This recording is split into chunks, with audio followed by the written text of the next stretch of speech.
김이 모락모락 나는 따끈한 순두부찌개 한 그릇.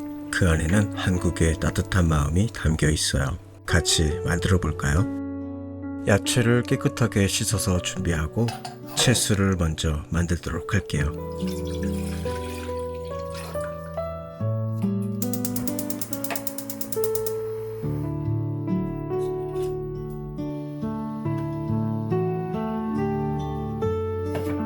대파의 하얀 부분은 송송송 썰어주시고요. 대파의 파란 부분은 비스듬하게 썰어주세요.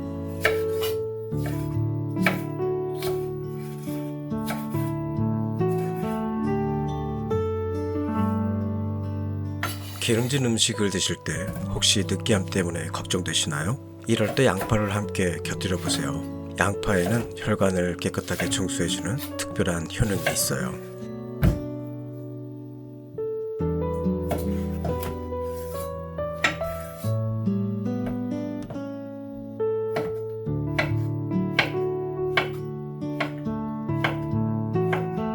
야채를 써는 동안 물이 끓기 시작하면 말린 표고버섯을 넣어주세요.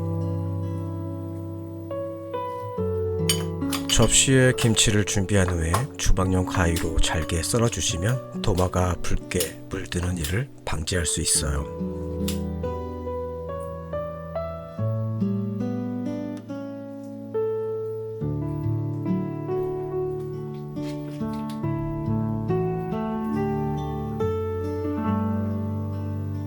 자, 이제 맛있는 채소가 완성되었어요. 다시마는 건져내서 미련 없이 버려주시고요. 표고버섯은 건져내서 먹기 좋은 크기로 썰어주세요.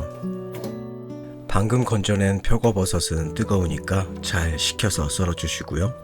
표고버섯은 향과 쫄깃한 식감이 좋아서 한식에서 많이 사용하는 버섯이에요.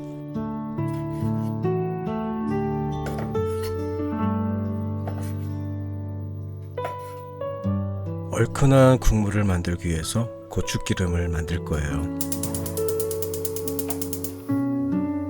약한 불에서 파향이 올라올 때까지 대파의 하얀 부분을 먼저 볶아주세요.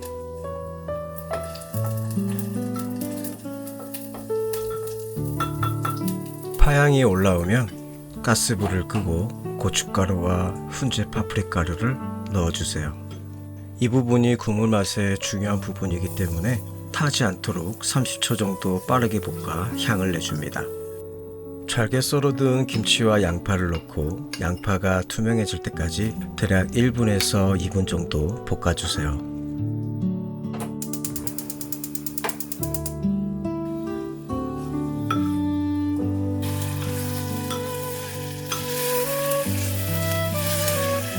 준비된 채소를 넣어주세요.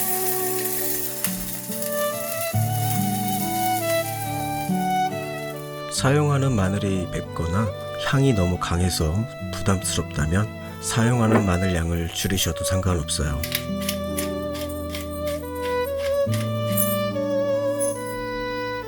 손질한 표고버섯과 애호박을 넣고 중불에서 5분 정도 끓여 재료의 맛을 우려내주세요.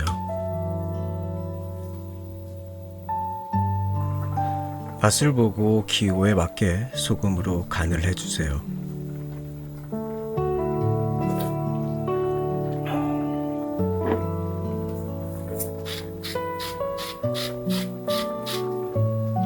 순두부를 스푼을 이용해서 큼지막하게 떠서 넣어주시고 3분에서 5분 정도 더 끓여주시면 돼요.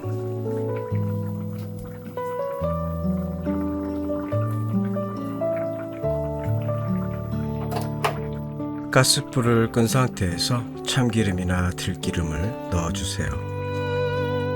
얼큰하지만 순하고 진하지만 무겁지 않은 순두부찌개가 완성되었어요.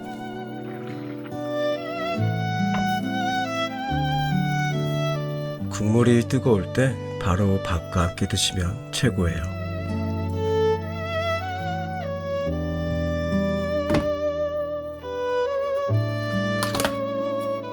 매운 게 조금 부담스러울 땐 비건 버터를 한 조각 살짝 넣어보세요. 고소하면서도 부드러운 맛이 더해져 부담 없이 즐기실 수 있어요.